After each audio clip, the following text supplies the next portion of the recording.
Hello, good morning. How are you? We're gonna do a somewhat get ready, not too long. Uh, I got things that I want to do, but oh, that feels better. Feels kind of stiff, but it feels better. I have to take this off while I'm doing this.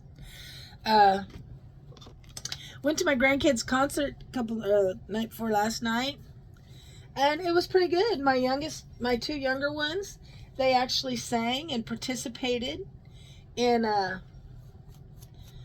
the music and the stuff that they were doing. And, they've never done that before. So this is new. And I was really proud of them. I really was. They did a really good job. Just made me want to stand up and cheer. But, being in a crowd and all, I wasn't going to do that. I didn't want to embarrass any of them. But anyway, my granddaughters, they saw us while we were there. They seen us, they waved. We were invited to go, so we went, but there was some drama that went on, and to avoid that going any further, we opted to just sit by ourselves when we went this time. So we didn't sit with my son or anything. We went by ourselves just to avoid any conflict. Seems everybody seems to be in a mood. I feel like I'm just being attacked in every corner, everywhere I go. This has got to be the enemy coming at me, and I am totally resisting him all the way, and it's working. Anyway, went Christmas shopping, got pretty much most of my grandkids done yesterday. I just have I have my kids to buy for now. I already know what I'm going to do for them. And I have, I'm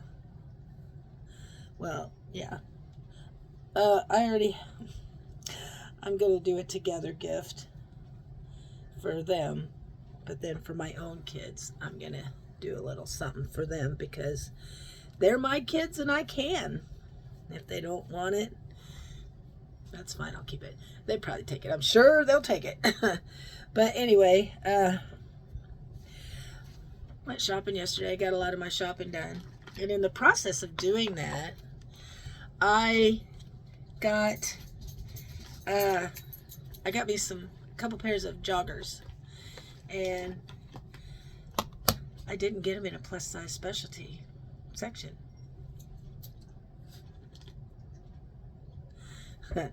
I got them in a plus size section, but a regular plus size section. You know how long it's been since I could walk into a plus size section and just buy something and it fits? It's been a long time. Mind you, when I was growing up, I was a thin, very thin kid. All the way up until I had my third son. And my mom told me, I don't remember this because when you're teenagers, you don't pay attention to things. You just live your life, right? You live in the moment, you just live your life.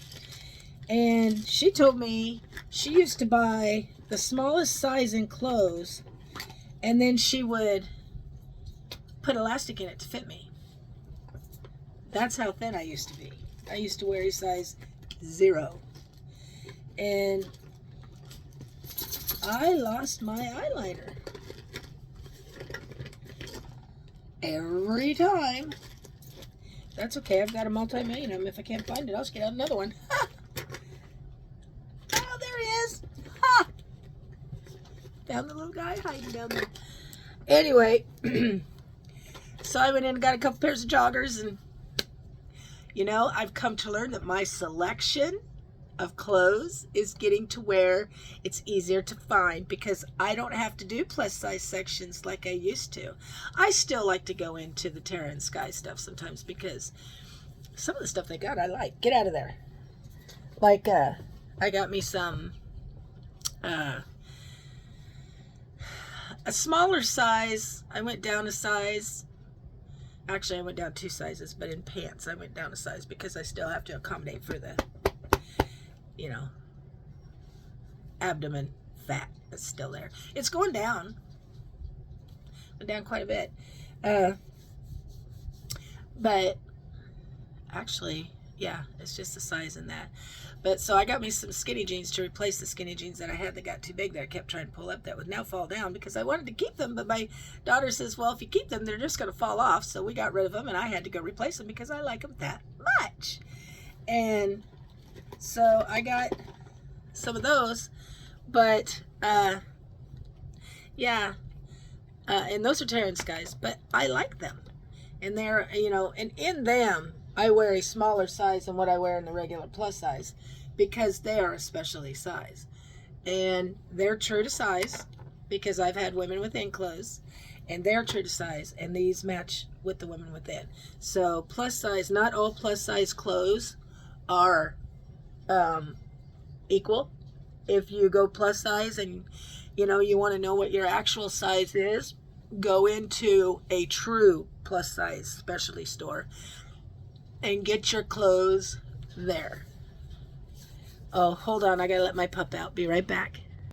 Okay, I'm back. My little dog went outside and did his business. He can't do it all at once in the morning, you see. But he did his business, so he's all happy. Anyway, I don't know where I was, but on this conversation, but either way, it's nice because there's a whole plethora of clothes that, sorry, I don't mean to get my face so close. It's getting now to where I got fingernails and, you know, they get in between, the lotion gets in between them and I don't like it. So anyway, there's a whole bunch of clothes. Dots! A whole bunch of clothes that, you know, when I first started losing the weight, I was still kind of in the plus sizes, you know, the specialty sizes, because, you know, it takes a little while to lose it. But then when I got to where I could wear smaller sizes, there just came a time where it was hard for me to find anything that I liked because I was still in the Terran Sky stuff, just in a smaller size, and I can still wear them in a smaller size, especially with the shirts. But they were getting harder to find. I mean, it's just getting hard. They had ugly clothes. But all the regular plus sizes and down, they have nice clothes. And so I was trying to find me something that I could wear, and, you know, I still have some of my plus size dresses that I wear to church with leggings because I like to use them as tunic shirts. But, I mean, to wear a short dress by itself, no. I've done it. I don't really like it. I don't feel comfortable in it. I just don't. I would rather have either long dresses that cover my legs or leggings with the short ones. It's just my style. That's just how I'm comfortable. Some people, you know, you do you. And I'm just doing me. But anyway, yeah, I got some, you know, I couldn't hardly find anything. Well, now my body is at a plateau. My weight loss is at not a plateau, a standstill. I don't know what you call that, but it's at a standstill. And, you know, it's been that way for a couple months. I'm getting kind of tired of it. I want it to plenish some more. But in the process of that, I mean, my mom, people keep telling me, well, your body's catching up. You're going to have to wait. You lost a lot of weight all at once. I did. I lost 32 pounds. And I'm stuck at the 32-pound mark. And I want to lose more. And I'm trying to be patient. I really am. But anybody out there who's ever had any weight on them that has lost weight understands where I'm coming from. I know it takes time, but when you want it right now. But you can't have it right now. You just gotta go with the flow. So, I mean, this all started out with me getting off of anything that had eggs in it or dairy in it because I am allergic to eggs and dairy. I cannot have it. If I have it, it causes my stomach to swell, and it causes it to burn like it's on fire, and Makes me sick. You know, the first time, I remember this, the first time and this was been a couple years ago, the first time I had issues with dairy and allergies that we didn't know about, because I've never been allergic to dairy or milk or eggs or anything. And until I was just laying in bed one night, I happened to be eating me some Cinnabears because I like them. And I was watching TV. This was at the end of the day, and I was just relaxing, you know, having a little something that I like that I hardly ever get. And all of a sudden, it is like somebody flipped a switch. And that sudden, my stomach blew up like it was burning. And I mean, it was that quick. It's like somebody flipped a switch and all of a sudden, boom, there's fire. And that got my attention real quick. And I pretty much carried that for a year and a half, going through every test imaginable. And they couldn't find anything wrong, which that's good. But then in another way, I was kind of getting discouraged. I was actually in tears because I would get to the point where I didn't feel good. If I didn't eat anything, then I'd start feeling a little better. And then I'd take little nibbles off of stuff I ate. I was actually losing weight then because I couldn't eat anything. Every time I ate something, it would bother me. And then I went from that to, where was I at in this conversation? I just got up not too long ago. To going through every test known to man, and a lot of money went out the window, and I still owe for all that. And went to the surgeon who did the scope down your throat, and he was telling me that, you know, he thought it was my gallbladder, and I says, I don't think it's my gallbladder. And he says, you're showing signs that it is. I said, I don't think it's my gallbladder. Just something in my head's telling me it's not my gallbladder. And so I told him, well, I'm not having that taken out because it's not my gallbladder. And he says, okay. He says, well, when you decide that you're ready, you come back and let me know, and I'll take him out. We'll do the surgery. I said, okay. And I went home. Went this way for probably 6 months longer before I finally ate a cheese pizza with my husband one night, a stuffed crust that was really good. And the next day I was in the doctor's office because I felt that bad. And at first off, I went in and I asked them to do a food allergy test. And they said, I asked them, could this be food related? Because my son has issues with, he's allergic to a plethora of things that he didn't used to be allergic to either. And they said, my doctor said, it could be. He says it's possible. Anything could be possible. So I said, okay, well, I've ran out my thing for my insurance, so everything should be free now. So let's do a food allergy test. So we did, and it came back showing that I was allergic to egg whites and the egg membranes, and I was allergic to milk and the milk proteins and the lactose and all that stuff. So from there on, I just kind of had dairy off and on, because somewhere I read if you eat it every now and then, you know, then whatever is thinking it's a threat goes down, goes away, and then you can eat it every now and time. So I would eat it in moderation.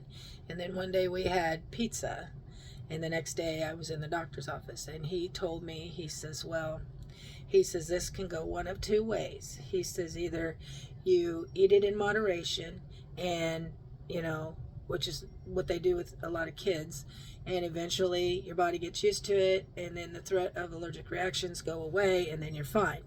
He says, but then in your case, where you can have it where your whatever it is, you know, your allergies to it get worse. And he says, and your allergies are getting worse. He says, so your best bet is just to get off of it and stay off of it completely. So I can't have anything that has any trace of dairy in it, any trace of egg in it, or anything. So everything that I make is homemade. I never liked cooking, never liked baking, wasn't my thing. Now I enjoy it. because I've done it for so long that I've just kind of gotten into where, it's grown on me and I like it, and I'm learning to make new things and they're turning out. And so there's very few things in the store that I can eat. A lot of everything I take in is fruit and vegetables or fruit and vegetable based. So that's where the weight's coming off, because, that's, in the Bible it says to eat the things. If you eat the things that God has given you to eat, your body will naturally go back to its original state, because that's the state that God intended for it to be at to begin with. So if you eat everything that He puts on the earth, it's good for you. It can keep you from getting sick. It can help you out, but if you start eating things like the sugars and stuff like that, that's where you get into trouble at. And everybody has a sweet tooth to a point. My mom is a salty person. She likes salt. I am a sweet person. I like sugar. But I am very careful what I eat. When I had these allergic reactions, it burned from here all the way down to my stomach. It burned my esophagus. My stomach swelled up. So anything I ate would turn around in there, and it felt like a baby moving. It was uncomfortable. It made me nauseous. It did other things to me that I'm not even going to talk about, because it's horrible stuff. And if something gets a hold of me, if I eat something that has something in it that I'm unaware of, or that I get a hold of, it only takes a drop of something to set me off. So I have to be real careful. My family, they have to pretty much read everything that's in there, in the ingredients, before they, if they're going to make it to where I can have it. And sometimes they make things thinking that it's okay, and they tell me, but it don't have no milk in it. I say, okay. Well, like my daughter, she says, she makes this what she calls Christmas crack. And I love that stuff. And, there's nothing in it as far as putting it together that I can't have. But I told her, but what is in the cereal that you use? Is there milk in the cereal that you use? And so there's not. But I think there was milk in the butter that she used or something like that. So that leaves that out. I can't have it. I told her I could have given you some of my vegan butter and that would have been fine. And you could have used it. I have to adopt a vegan lifestyle, but I'm not vegan. I still eat meat. I don't like it, but I eat it. I eat enough of it to get the protein in. And on occasions, if it's good, I eat a lot of chicken and stuff because I like that, but I just don't eat a lot of meat. I'll eat enough to get the protein in. But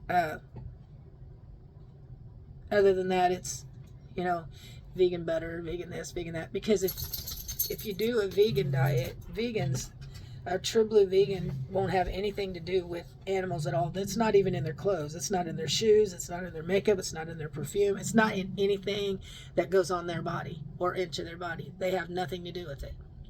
So if I adopt a vegan lifestyle, then if something that I'm buying says vegan on it, then I pretty much know that it's safe. I still read the ingredients, because sometimes in a vegan thing, you can still have something in there that I can't have, that vegans don't realize they're not supposed to have either. I figured that out. But anyway, so that's just the stuff I do. I just have to be really careful. As long as I'm really careful, I feel really good. I have stomach medicine to keep my stomach calm, but it does not do me any good if I get a hold of something. If I get a hold of something and I have a reaction, there's nothing I can do. I have to wait it out. So, at least I know what it is now, but every time it bothers me, especially if my stomach burns, it makes me want to run to the doctor for help, because that's how miserable I feel. But there's nothing they can do. There's nothing anybody can do. It has to run its course and get out of my system. And so depending on how bad it is, sometimes I can lay around in tears. It hurts that bad, it burns that much. And it makes you nauseous. I have never gotten sick from it yet, and I don't ever want to, but I am very, very, very, very careful. So anyway, that's my life story. Anyway, anybody ready for Christmas? I got my grandkids taken care of last night. Now I just have to get my big kids taken care of. There's one more thing I want to get my husband. We'll see if I'm going to be able to get it. But anyway, well, I'm gonna, yeah, I don't know what else to say. You know, I want to make a lemon meringue. I learned how to make a lemon meringue pie. Meringue's made out of egg whites, but I can make a meringue that doesn't have any eggs in it.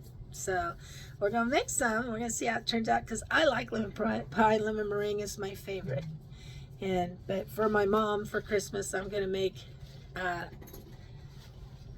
made some, the last women's group, I made some cherry cobbler.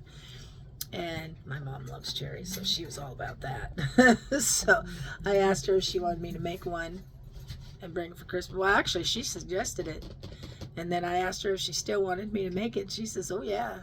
So I'm going to make one and take it to my mom's for Christmas. And anything left over she can have, because I won't eat all of that. And my husband won't eat it at all, because he likes cherry, what my mother-in-law calls cherry junk, where you put cake on the bottom, cake batter on the bottom, 1 can of cherries, cake batter on top. So it's mostly cake batter, and he likes that. But if you make cherry cobbler, he won't touch it, because he don't like cherries. He wants more cake. When I was making this cherry cobbler, he says, well, just do 1 can of cherry and do 2 boxes of cake. And I said, well, I'm not making cherry junk, I'm making cherry cobbler. He says, well, that's too much cherries. I said, well, you're not eating it, so it doesn't really matter, does it? And I came home and there wasn't hardly any left. So I tried to give it away, but nobody else wanted it, so I just brought it home. Well, that's okay. It was enough for 1 person, and I ate it. I think my mom took some. So along with this baking, my mom, you know, all she has to do is tell me there's something she wants, and I'll make it for her. So I think she's liking that. So now, anyway, I still have to make my pastor some sourdough. I haven't got that far yet. So anyway, well, I'm gonna let you go. And you know, you have a Merry Christmas, and until I see you again, read your Bible, pray to God. I love you, and I will see you later. Bye bye.